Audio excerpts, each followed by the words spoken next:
It's really a partnership. I really believe in these folks and the folks who operate the business. Our sales are up this year. We're doing very well, and I think Clean Team is a big part of that. Our father and mother started this business, and they were all about people. I see the same thing with the lawn. They're all about people. It's not always just about the dollar.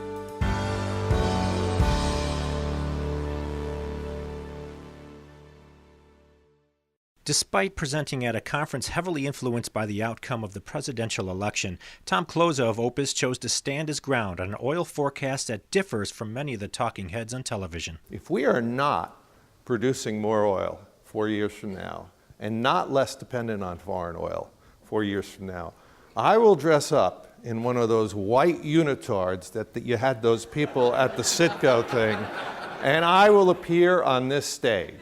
Because I don't think anybody can screw up the great story that's happening in North America right now. It's not a political story. It's a story about price, a story about technology, a story about innovation. But nobody should be able to screw this up in the next 4 years. Speaking at Sigma's annual meeting in New Orleans, Kloza contradicted many oil analysts, suggesting energy prices are on the verge of dropping, even as volatility continues. It's a matter of new oil finds and new technology helping recover it. There are great strides that are going to be made in drilling and bringing on a lot more crude.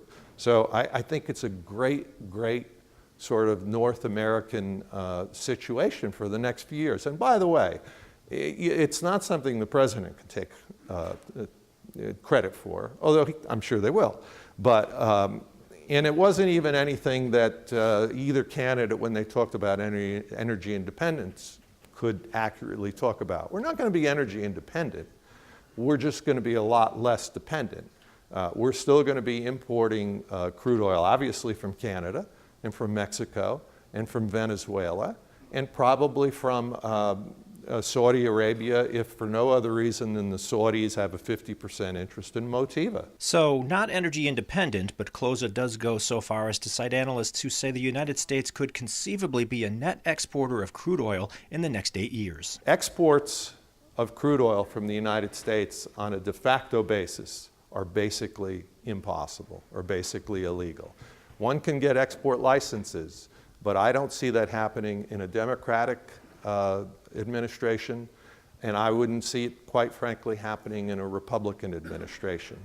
There's a difference between exporting crude oil, which is a raw product and is viewed as a natural resource, and exporting diesel fuel, for example, where we export over 1 million barrels a day, and gasoline, which is about 325. Those are value-added products. They're produced by American factories.